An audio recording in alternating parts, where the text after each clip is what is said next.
Olá, bem-vindos, bem-vindas! Sou Cristi de Castro.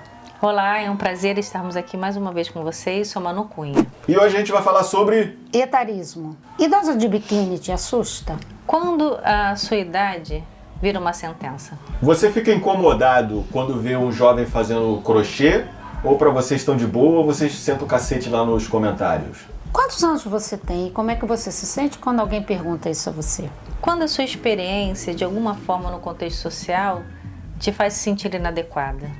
É interessante sempre respeitar a escolha do idoso? Tem a figura do idoso sábio.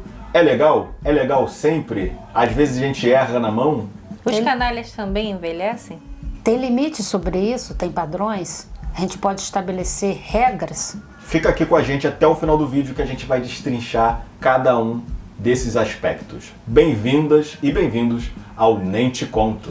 Nem te conto. Nem te conto. Nem te conto. Nem te conto. Nem te conto. Manu, o que é etarismo? Numa sociedade que supervaloriza a juventude, etarismo é tudo que foge ao respeito natural de envelhecer. Como é que é isso? Rugas, apaga. Cabelo branco, pinta. Experiência, silencia. Isso a gente pode dizer que é etarismo. Quando isso se torna obrigação. Justamente, é você não poder se expressar e relevar toda a sua experiência como uma grande bagagem, para também ensinar aqueles que estão chegando.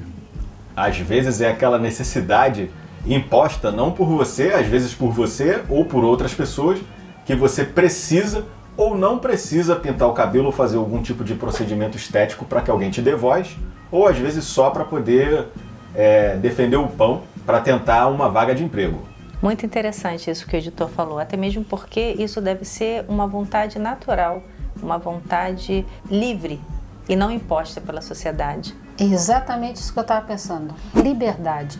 Você é livre para fazer essas escolhas? Ou você está preso a padrões? Padrões às vezes culturais, às vezes familiares, às vezes pessoais, padrões que você mesmo fez. Como é você diante do seu envelhecer? Boa pergunta, Cristi.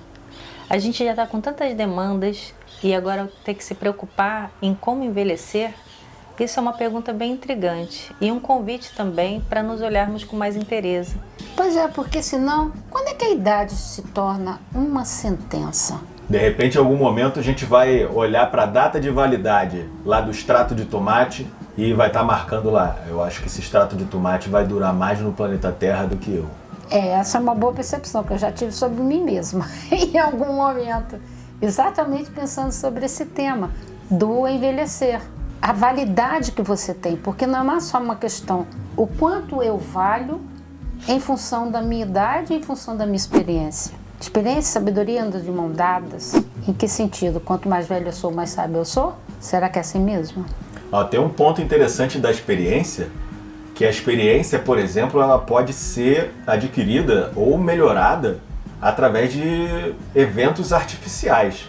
E nem sempre o evento artificial ele precisa ser negativo. Eu acho que o pior nessa história toda é quando entram algumas perguntas, sabe? Tipo assim, nossa, você é tão linda para essa idade. Como assim, gente? Aí tem uma outra pergunta, não faz isso não, você já passou do tempo. O que é isso que acontece? Já escutou num contexto? Eu posso te falar que eu já passei por essas experiências. Você sabe o que é terrível? Quantos anos você tem? Aí eu digo assim, 67. Nossa, eu te dava 40. E não é que eu fico satisfeita e vaidosa e acho que tá tudo bem? De onde veio isso? Esse conceito me foi dado? Me foi passado e eu nunca questionei? Como assim que eu tô feliz porque alguém está dizendo que eu tenho, a despeito dos meus 67 anos, eu tenho corpo de 40? O que é isso? O que é essa história de ter 80 anos e corpo de 50? E será que isso também não é bom? Porque pode ter o lado bom disso, né? A pessoa ela pode querer fazer naquilo ali um elogio genuíno. Ou querer afirmar para nós que o tempo está sendo generoso de alguma forma. O que é nocivo na prática do etarismo, ou algumas outras coisas até que se camuflam como benéficas e elas são terríveis, e são etaristas também. Essa é a questão. Eu estava brincando, é lógico, é muito elogioso quando Né? Você vê, quando eu estou na academia lá, quando eu estou fazendo lá Pilates e tem uma mulher de 70 anos que tem um alongamento melhor que eu, tem um corpo muito mais trabalhado. É bonito isso de se ver, muito bonito de se observar. Mas isso, até ser uma regra, uma exigência ou uma medida, quando isso é ruim?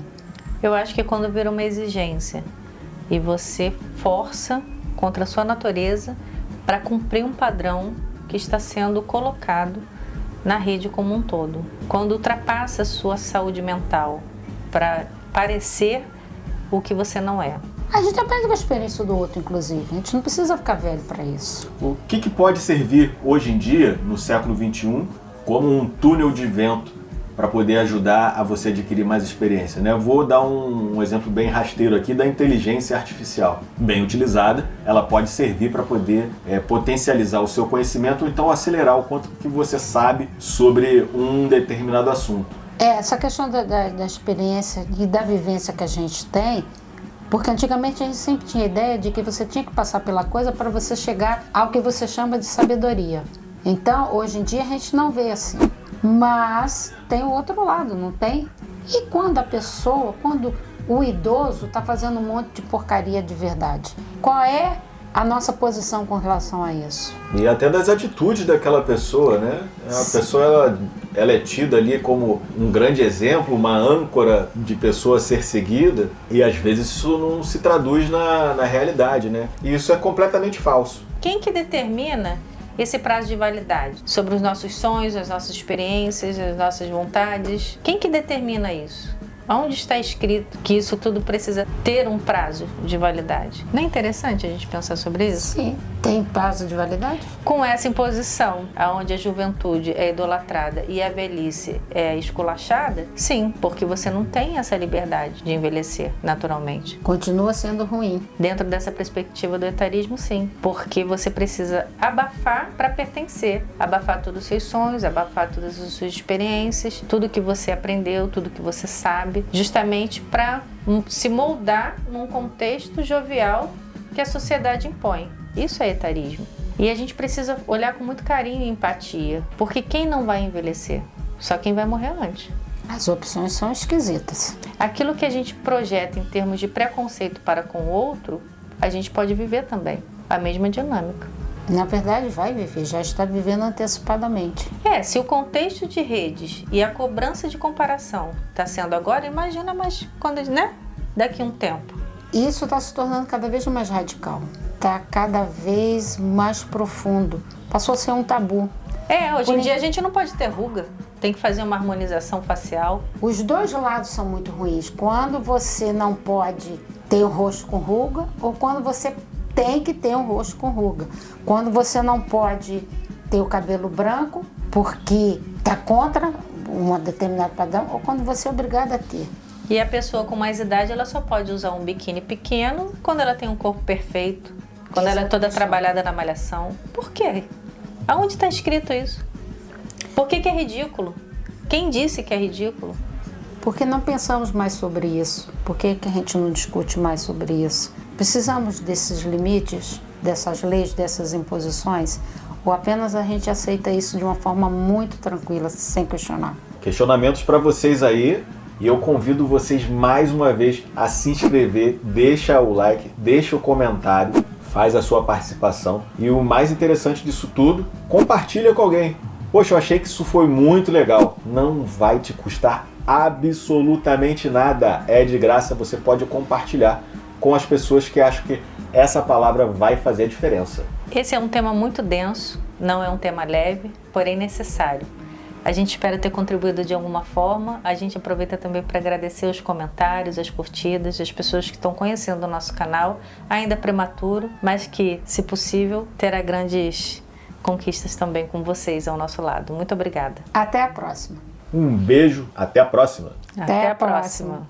E eu posso dizer que quando eu ficar velhinha, ai de alguém tirar farinha comigo. Eu vou mandar alguém a merda.